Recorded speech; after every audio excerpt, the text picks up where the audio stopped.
নদী বাঁচলে বাঁচবে দেশ, সবুজে ভরা বাংলাদেশ। আমি এই মুহূর্তে এসেছি সিরাজগঞ্জ জেলার ফুলজো নদীতে।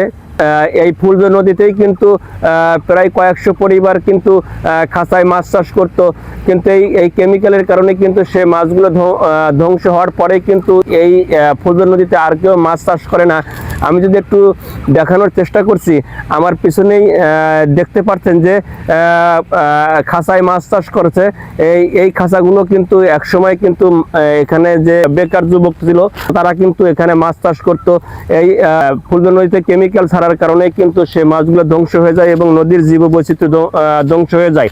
এই ফুলজো নদীতে বর্জ্য ফেলার কারণেই কিন্তু সিরাজগঞ্জ বিভিন্ন ধরনের আন্দোলন হয়েছে, মানববন্ধন থেকে শুরু করে বিক্ষোভ হয়েছে এবং বিক্ষোভ হওয়ার পরে কিন্তু এসআর কেমিক্যালের মালিক বর্তমানে এমপি সিরাজ সাহেব কিন্তু তাদের বিরুদ্ধে আন্দোলনকারীদের মধ্যে কিছু ব্যক্তির নামে একটি মিথ্যা মামলা করে এবং মামলা করে তাদেরকে হয়রানি করার অভিযোগ উঠেছে। নদীর যে জীববৈচিত্র্য রয়েছে সেই জীববৈচিত্র্যগুলো কিন্তু ধ্বংস হয়ে গেছে। ফুলজো নদীতে কোনো প্রকার বর্জ্য ফেলতে না পারে এবং যারা মৎস্যচাষী রয়েছে তারাও কিন্তু জানিয়েছে আমরা কিন্তু ধ্বংসের দ্বারপ্রান্তে। ফুলজো নদীতে প্রশাসনের কাছে দাবি এই ফুলজো নদীতে যাতে আর কোনো বর্জ্য না ফেলতে পারে সেজন্য দ্রুত ব্যবস্থা নেওয়ার দাবি জানিয়েছে মৎস্য চাষিরা এবং নদীর পাড়ে বসবাস করা স্থানীয়রা।